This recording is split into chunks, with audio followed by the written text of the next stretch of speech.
اعوذ باللہ من الشیطان الرجیم بسم اللہ الرحمن الرحیم الصلاۃ والسلام علیک یا سیدی یا رسول اللہ الصلاۃ والسلام علیک یا سیدی یا حبیب اللہ الصلاۃ والسلام علیک یا سیدی یا محمد رسول اللہ صلی اللہ علیہ وآلہ وسلم۔ جیدی اپنے سارے تکنے والے کی سننے والے کی اور اپنے چاہنے والے کی پاکستان میں یا پاکستان تو باہر دنیا نے کسے کونے وچ بھی بیٹھے ہو، السلام علیکم اور تساں ساریاں کی میں اپنی بیٹھک وچ جی آئے نو آکساں، ویلکم کرساں،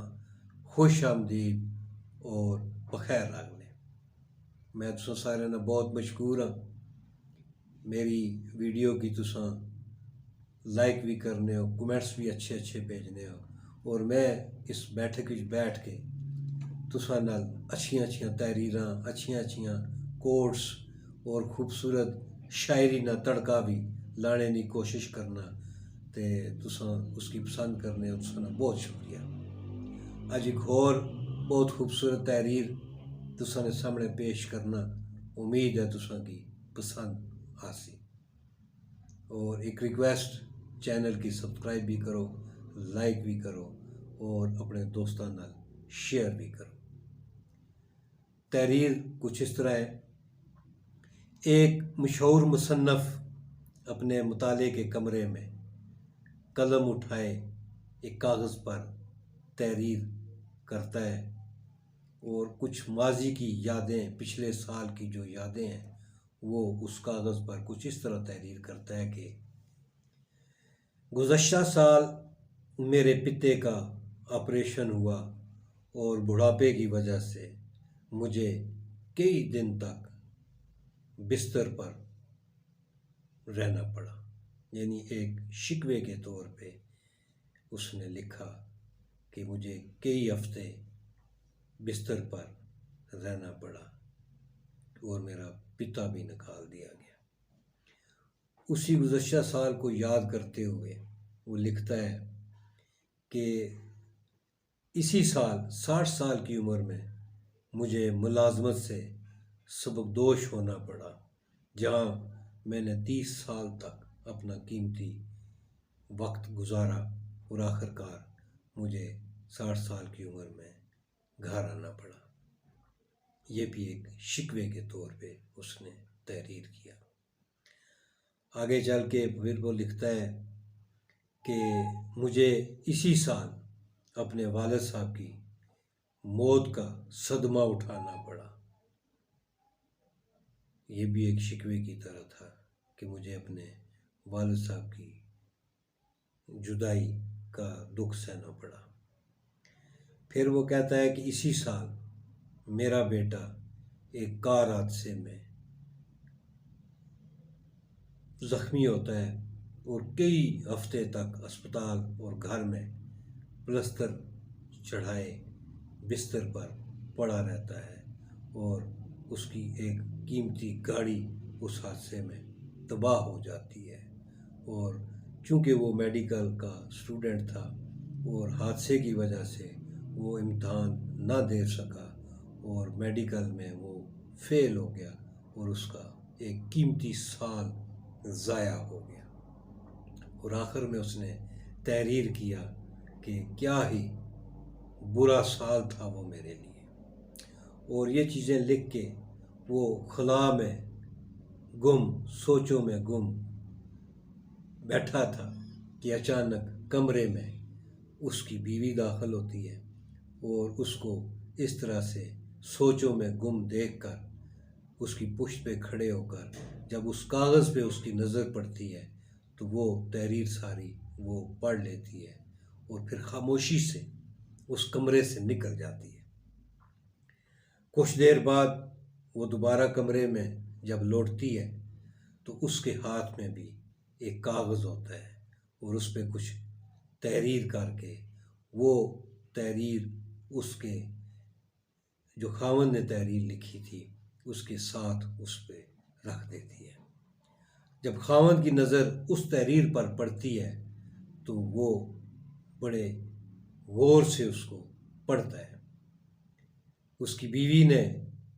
اس کاغذ پہ جو لکھا تھا، کیا خوبصورت الفاظ تھے اس میں۔ وہ لکھتی ہے مصنف کی بیوی کہ اللہ پاک تیرا بڑا شکر ہے، آخر کار گزشتہ سال مجھے پتے کی تکلیف سے آزادی ملی، میرا آپریشن ہوا اور میرا پتا جو ہے وہ نکالنے کی وجہ سے میں کئی سال سے جس درد اور کرب میں مبتلا تھا اس سے مجھے چھٹکارا ملا، اللہ پاک تیرا لاکھ بار شکر ہے۔ پھر نیکسٹ اسٹیپ پہ لکھتی ہے کہ اللہ پاک تیرا لاکھ دفعہ شکر ہے کہ آخر کار میں صحت اور سلامتی کے ساتھ 60 سال کی عمر میں ملازمت سے ریٹائر ہوا، اور اب باقی کا وقت میں اللہ کی یاد میں گزاروں گا اور اپنے گھر والوں اور بچوں کے ساتھ آرام اور سکون کے ساتھ باقی زندگی گزاروں گا۔ اگلے پوائنٹ پہ وہ لکھتی ہے اللہ پاک نے مجھ پہ بڑا احسان کیا، میرے والد صاحب 85 سال کی عمر میں بغیر کسی پر بوجھ بنے اور بغیر کسی بڑی تکلیف یا بیماری میں مبتلا ہوئے اپنے خالق حقیقی سے پرسکون انداز میں یہاں سے رخصت ہوئے، اللہ پاک تیرا بڑا شکر ہے۔ نیکسٹ وہ لکھتی ہے اس تحریر میں کہ اسی سال اللہ تعالیٰ نے میرے بیٹے کو ایک نئی زندگی عطا فرمائی، اور ایک بہت بڑے حادثے میں جس میں ایک فولادی کار بھی تباہ ہو جاتی ہے، لیکن میرا بیٹا کسی معذوری میں مبتلا ہوئے بغیر زندہ سلامت مجھے واپس مل جاتا ہے، اللہ پاک تیرا بڑا شکر ہے۔ آخر میں مصنف کی بیوی ایک فقرہ لکھتی ہے، واہ کیا اچھا سال تھا جسے اللہ نے میرے لیے رحمت بنا کر بھیجا، اور بخیر و خوبی وہ سال گزر گئے۔ بظاہر تو ہم کچھ کھو بیٹھے اسے مثبت زاویے سے دیکھیں تو ہمیں جو کچھ عطا ہوا وہ پھر بہتر نظر آنے لگتا ہے۔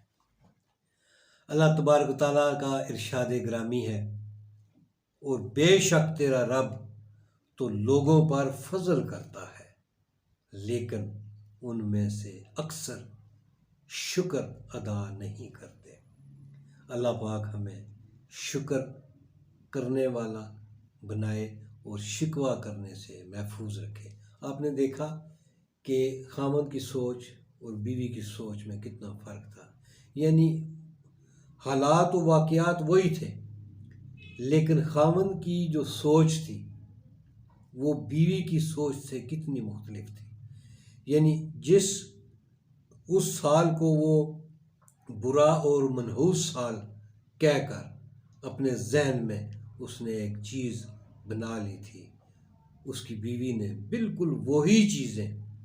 اللہ کا شکر ادا کرتے ہوئے کس پیرائے میں لکھی تھی۔ تو اس سے یہ ہمیں سبق ملتا ہے، ہر حال میں اللہ پاک کا شکر ادا کریں، کیا پتہ اس میں کیا مصلحت تھی۔ امید ہے آج کی یہ تحریر آپ کو اچھی لگی ہوگی، اور مجھے اپنی دعاؤں میں یاد رکھیں۔ آپ کا بہت شکریہ، آپ میرے ساتھ تعاون کرتے ہیں۔ اجازت چاہوں گا۔ پاکستان زندہ باد۔